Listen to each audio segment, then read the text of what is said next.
Bonjour tout le monde, ravi de vous retrouver. Cette semaine, je vais vous parler d'un instrument de musique dont je suis littéralement tombé amoureux. Il s'agit de la flûte Dizhi. C'est une flûte chinoise, hein, c'est un instrument traditionnel chinois. Je l'ai connu pendant le confinement en ayant regardé une série télé dont la bande originale est juste quasi transcendantale. Hein. Le compositeur est un génie. Ceux qui savent de qui je parle ou de quoi je parle, n'hésitez pas, mettez-le en commentaire. Et j'ai acheté cette flûte pour apprendre à en jouer. Et ne sachant rien de rien, je suis allé sur internet pour me renseigner et en vidéo française il existe peut-être une ou deux vidéos. Donc pour ceux qui ça intéresse et qui ont du mal un petit peu avec l'anglais et puis qui ont du mal aussi à trouver des informations, je les ai récoltées et je vais vous en faire part. Ensuite, si ça vous intéresse, mettez-le en commentaire, on apprendra à jouer ensemble. J'ai essayé quelques méthodes, j'arrive à faire quelques notes, pas toutes je vous rassure, donc peut-être que l'on progressera ensemble. Alors voici la flûte Dizhi. Prêt? C'est parti!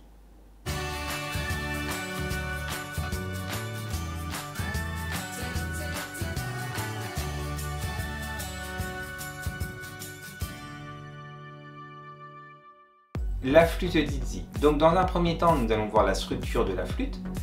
Ensuite, nous verrons comment choisir sa flûte et on la préparera afin de jouer la semaine prochaine avec. Alors voici la flûte. Donc elle est composée d'une tête et d'une queue. Donc c'est fait en cornes. Alors les cornes, je vous rassure, elles sont synthétiques. Ensuite le corps est en bois, en bambou. Nous avons ici un poème. Donc je l'ai fait traduire, hein, pour ceux que ça intéresse, n'hésitez pas à me le demander. Et ici nous avons un premier trou. Alors ce trou là, donc vous m'excuserez, hein, ce trou, surtout pour mon accent, ce trou là c'est le blowhole, on va souffler par ce trou là. Ensuite il y en a un autre ici, c'est le membrane hole, en fait on va coller une membrane ici. Pourquoi on colle une membrane?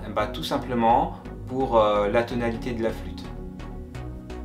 Ensuite, on a le copper joint. Alors le copper joint, voilà ce que c'est. En fait, la flûte, vous pouvez la diviser en plusieurs sections. Alors là, il y a deux sections. Donc, alors, voyez bien, hein, on fait comme un mouvement de vis. Donc, on fait correspondre les deux joints et on fait comme un mouvement de vis pour éviter d'abîmer la flûte. Et vous faites, alors c'est pas comme une flûte à bec où les trous sont alignés puis les deux derniers non, là ils sont décalés, là c'est tous les trous sont alignés. Donc veillez bien à bien tous les aligner comme ceci. Ensuite on a les fingers hole, donc là tout simplement hop et hop, voilà, c'est tout, c'est les trous pour jouer. Ici nous avons deux trous et deux derrière. Alors ce sont des trous pour donner aussi une tonalité à la flûte. Et sur ce derrière, vous pouvez très bien accrocher quelques décorations, ce n'est pas rare, voire même traditionnel de le faire.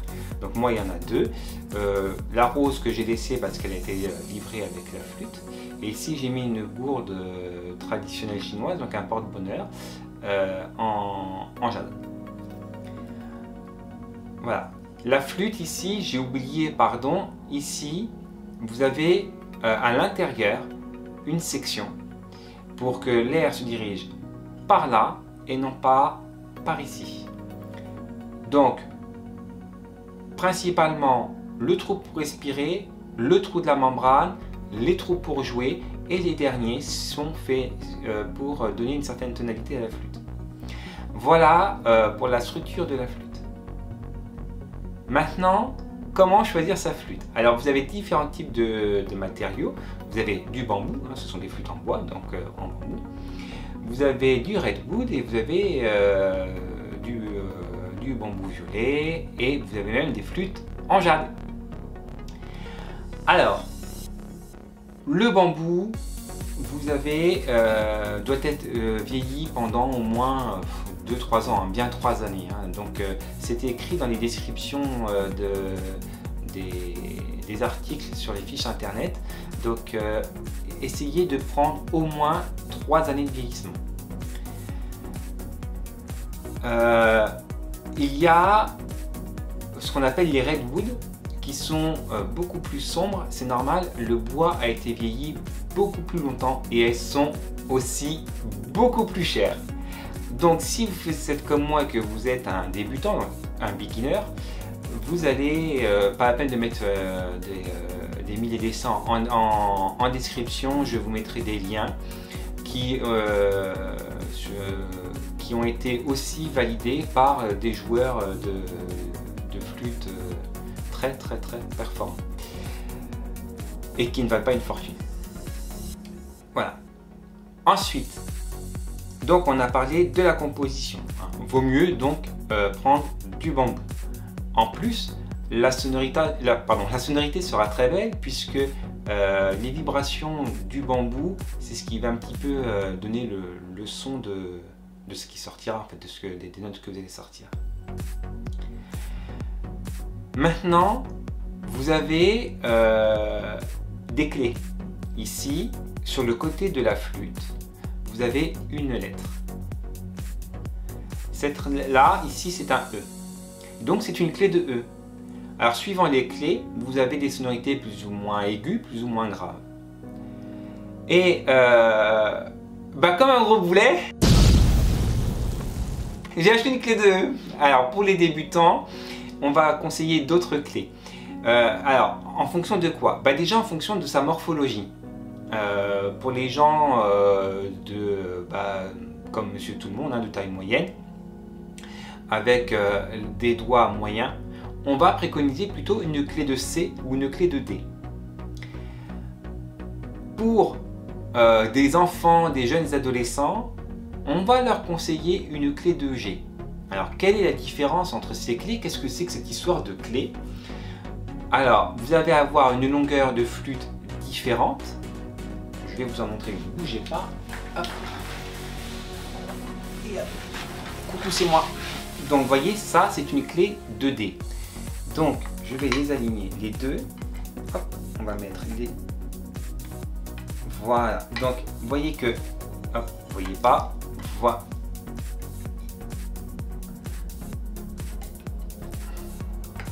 Hop, on les aligne. Donc, la noire est plus petite. La noire est une clé de D. Voilà. Donc, pour des enfants, des jeunes adolescents, on va préférer une clé de G. Alors attention, ne faites pas...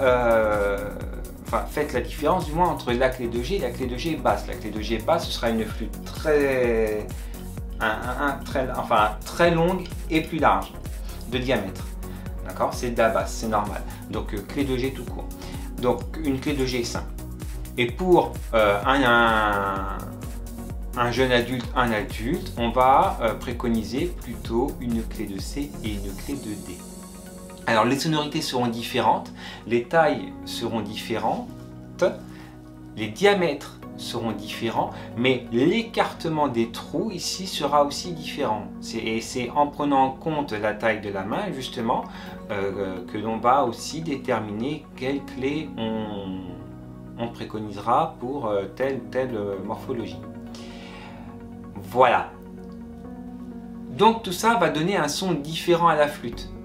Personnellement, j'aime beaucoup le son de la clé de D et d'après ce que j'ai entendu, de la clé de F aussi. Donc devinez mon prochain achat, la clé de F. Les flûtes mettent très longtemps à arriver, elles mettent plus d'1 mois. En période de Covid-19, elles mettent vraiment plus d'1 mois à arriver. Donc voilà. Et il y en a plus beaucoup de disponibles sur Amazon. Mais comme en France, il y a très peu de joueurs de flûte Dizzy, parce que je ne sais pas si je vous le dis, pardon, c'est une flûte Dizzy, mais donc sur Amazon France, il y en a beaucoup de disponibles. Toutefois, elles ne sont pas dans les entrepôts de France, donc il faut, voilà, et ce n'est pas Amazon qui les livre, c'est un vendeur sur Amazon, donc ça vient de Chine, donc forcément il faut les rapatrier. Voilà concernant la flûte. S'il y a des questions que je n'ai pas traitées et auxquelles vous souhaitez des réponses, n'oubliez pas de les saisir dans la section commentaires. Maintenant, on va parler de cette drôle de chose là que j'ai collée ici, c'est la membrane. Donc là, elle est collée, c'est dommage parce que je voulais la décoller pour faire la vidéo, mais comme j'ai eu quelques problèmes techniques encore, donc tout est parti. Donc je vais vous faire une voix off et j'ai pu garder quelques images parce que ça, j'en ai pas beaucoup. Vous verrez hein, quand c'est livré. Achetez des flûtes avec cette membrane livrée avec, hein, parce que sinon il faudra racheter une membrane et attendre encore plus d'un mois de délai de livraison. Toutefois, vous pouvez remplacer cette membrane par du ruban adhésif. Alors attention, en parlant de ruban adhésif, vous avez certains rubans adhésifs qui sont assez costauds et qui vont arracher le vernis de la flûte. C'est pas le but. Dans certaines marques de rubans adhésifs, vous avez des rubans transparents qui collent beaucoup plus et des rubans qui sont un peu blancs. Ceux-là ne collent pas trop, mais ils font le travail quand même. Donc allez-y, vous pouvez vous en servir. Sinon, quelque chose que j'ai remarqué qui fait bien le travail, c'est du scotch d'électricien ou de plombier. Donc comme ceci. Voilà, là j'ai du rouleau donc je peux l'enlever, ça ne me dérange pas. Donc voilà, c'est du scotch pour lier les visseries, du scotch de joint. C'est assez élastique. Donc voilà. Donc, mais ça laisse quand même passer, ça fait le travail aussi, hein, ça fait le taf, hein, ça laisse passer quand même la sonorité. Donc je vais vous montrer comment on colle la membrane, comment on l'ajuste, parce que c'est très important. N'oubliez pas scotch, moi donc je suis en liaison sur Discord avec un joueur philippin, lui il met du scotch électricien, donc ça doit être certainement du Chatterton. Et moi je mets du scotch de plombier, enfin du scotch, c'est pas du scotch, c'est du ruban de plombier qu'on trouve au rayon plombier tout simplement. Voilà pour vous. A tout de suite pour le petit cours sur comment coller la membrane. Alors la membrane, elle porte un nom bien particulier, c'est la DIMO, D-I-M-O. Voilà. A tout de suite.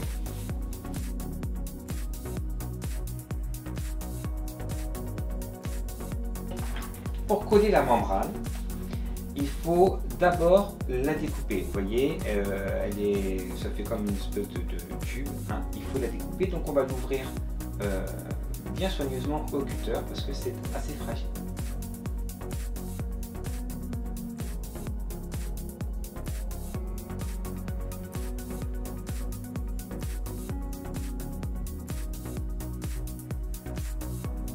Maintenant, on va un peu humidifier la flûte. Et une fois qu'elle sera légèrement humidifiée, donc le nettoyer, on va mettre de la colle sur son doigt et puis on va mettre de la colle, on va poser la colle sur la flûte.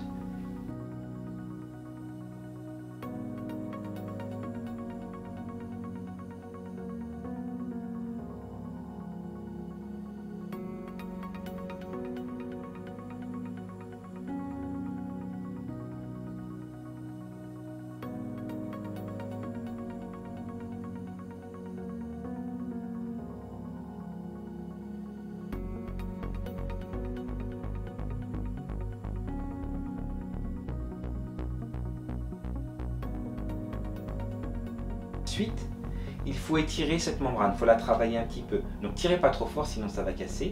N'oubliez pas, vous n'en avez pas beaucoup dans un paquet.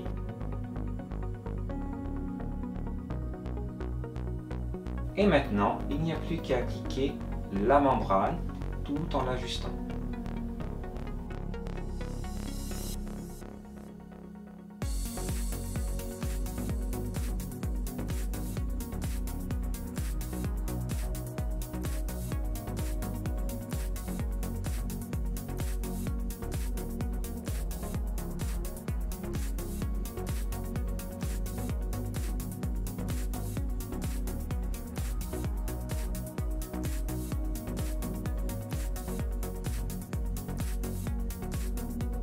Voilà, franchement j'espère que ça va vous plaire.